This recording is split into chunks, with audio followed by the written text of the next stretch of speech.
السلام علیکم گائز، یہ حدیث مبارکہ بہت خوبصورت ہیں، پلیز ان کو ایک دفعہ ضرور سن کے جائیے گا اور اگر ہو سکے تو سکپ مت کیجیے گا۔ حضرت ابو ذر رضی اللہ تعالیٰ عنہ نے فرمایا کہ نبی کریم صلی اللہ علیہ وآلہ وسلم نے مجھے 6 باتوں کی وصیت کی تھی، وہ اپنے بچوں کو بھی بتاتے تھے اور دوستوں کو بھی۔ آپ نے فرمایا کہ اے ابو ذر، مسکینوں سے محبت کرنا اور کرتے رہنا۔ دوسرا آپ نے فرمایا جب بھی دیکھنا اپنے سے نیچے والوں کو دیکھنا اور اوپر والوں کو نہ دیکھنا، مالداروں اور جگیرداروں کی طرف متوجہ مت ہونا۔ تیسرے نمبر پر آپ نے فرمایا ہر حال میں حق کی بات کرنا اگرچہ وہ کڑوی ہی کیوں نہ ہو، ہمیشہ سچ بولنا۔ چوتھے نمبر پر آپ نے فرمایا اللہ کے معاملے میں کسی کی بھی پرواہ مت کرنا، کوئی کیا کہتا ہے کہتا رہے، تم اپنے رب کے راستے پر چلتے رہنا، اپنے آپ پر ملامت مت کرنا۔ پانچویں نمبر پر آپ نے فرمایا اگر رشتہ دار تم سے تعلق توڑیں تو تم جوڑ کے رکھنا، صلہ رحمی کبھی نہ چھوڑنا۔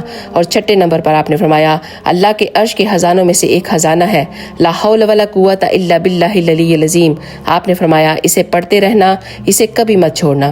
دعا کریں کہ اے اللہ ہم سب کے دلوں کو تقویٰ عطا فرما، آمین یا رب العالمین۔ اگر ویڈیو اچھی لگی ہے تو پلیز ایک دفعہ شیئر کر کے ضرور جائیے گا۔